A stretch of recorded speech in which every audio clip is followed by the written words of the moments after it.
Magluluto tayo ngayon ng stir-fry na talong. Meron tayong 3 piraso ng talong dito. Ngayon, in-slice ko na siya. So, bali, ang una natin gagawin ay ipiprito natin. Ito na yung ating frying pan. So, magpapainit muna tayo ng mantika. So, mainit na yung ating mantika. Ilalagay na natin yung ating mga talong.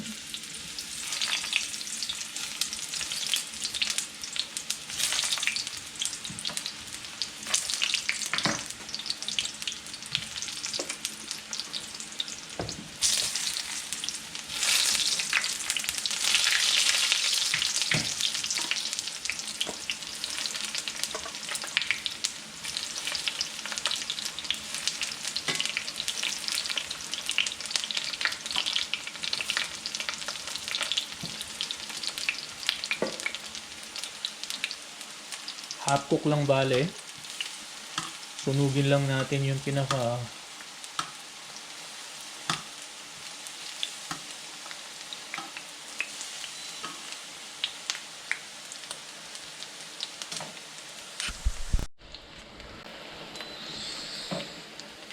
So bali ganito lang siya.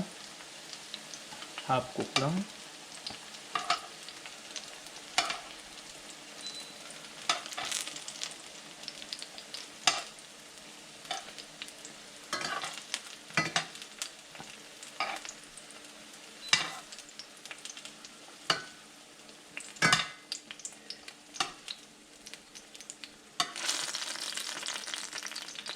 Oh.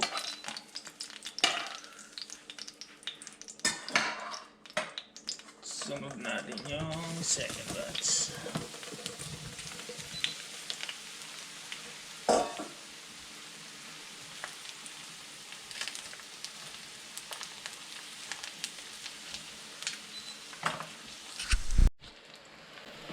So, luto na rin ang ating second batch.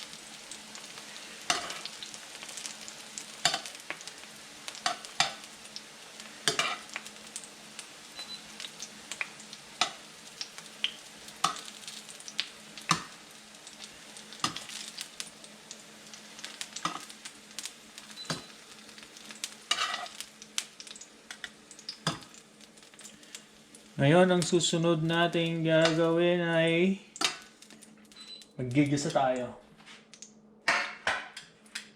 Bawasan muna natin yung ating mantika. So, maggigisa na tayo. Uunahin natin yung ating luya.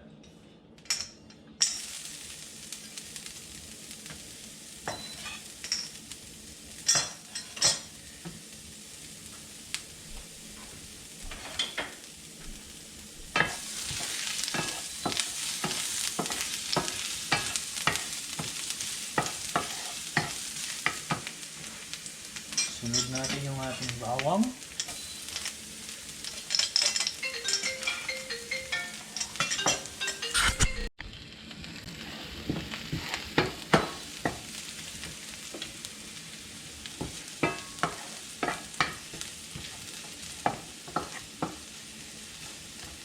Ngayon, lagay na natin yung ating ground pork.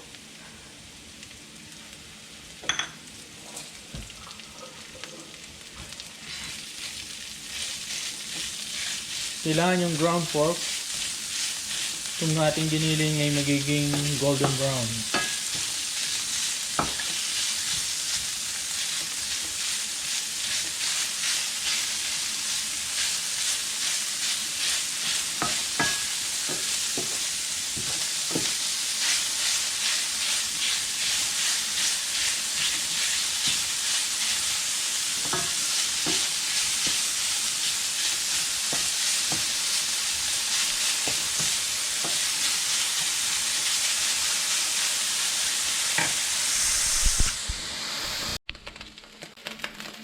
Ngayon golden brown na siya. So ang susunod natin gagawin ay ilagay natin yung ating soy sauce.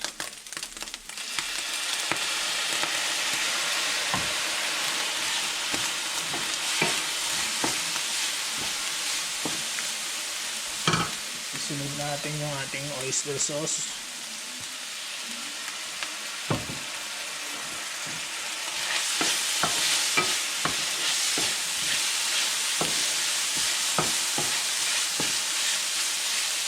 Lagyan natin ng chicken broth.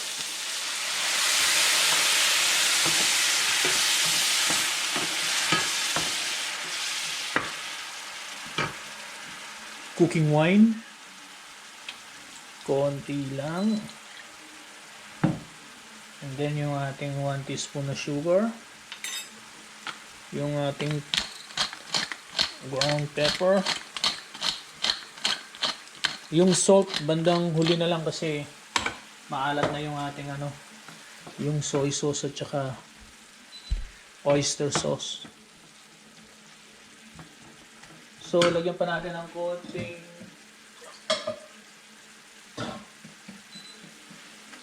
chicken broth.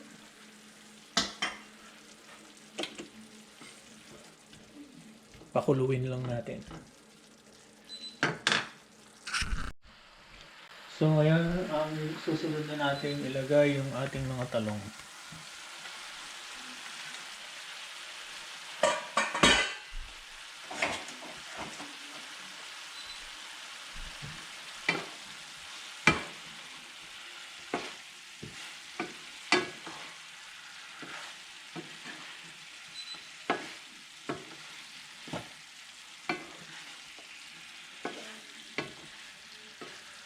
Ayan ang gagawin natin. Kung gusto nyo ng spicy, pwede nyo lagyan ng chicken flakes. Ay, chicken flakes. Chicken flakes. Natawa ako dun Chili flakes pala. Okay. Luto na yung ating stir fry na talong. Turn off the heat. And then, ayan na po siya.